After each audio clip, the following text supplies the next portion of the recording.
My name is Emily Chow, and this is my submission for the University of Calgary's Undergraduate Research Symposium.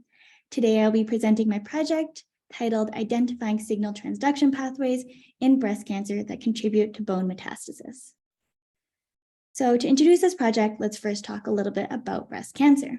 Breast cancer is a common form of cancer in women, with over 28,000 Canadian women estimated to be diagnosed with breast cancer in 2022.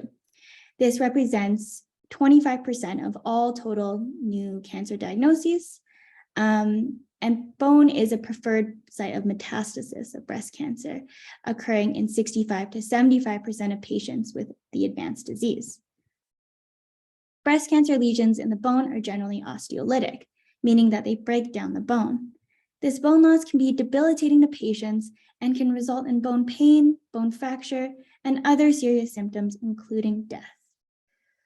There is a need for early diagnostic methods prior to these serious symptoms.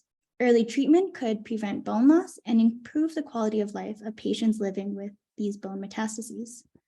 So to work towards this goal of early treatment, the molecular signaling mechanisms of this metastatic pathway must be further studied.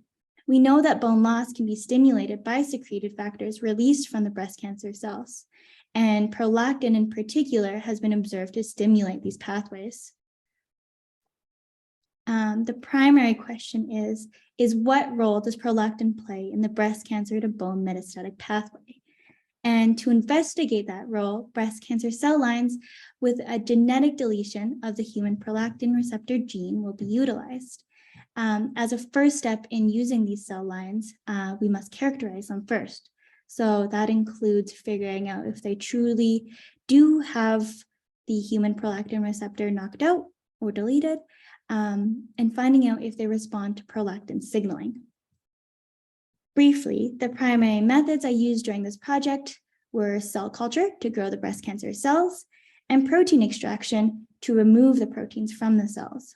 After that, I use SDS-PAGE to run these protein extracts on a gel, which separates them based on their individual molecular weights.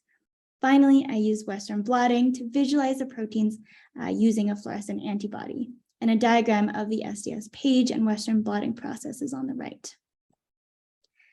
So here are my results for immunoblotting for the human prolactin receptor.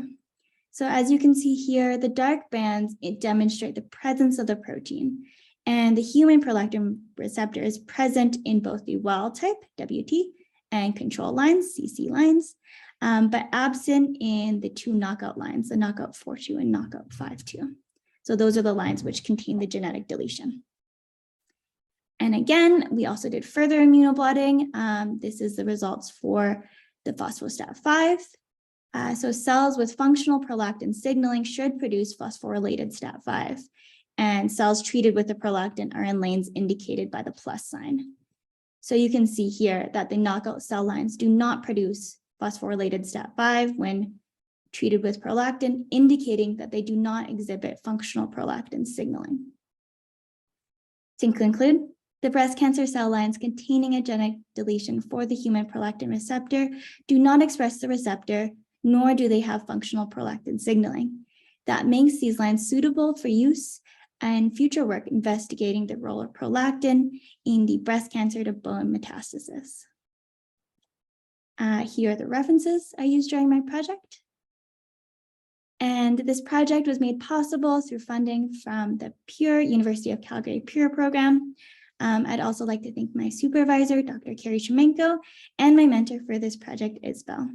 Big thanks also to the rest of the Shemenko Lab members, Odul, Nayantara, and Sarah. This concludes my presentation. Thank you for listening.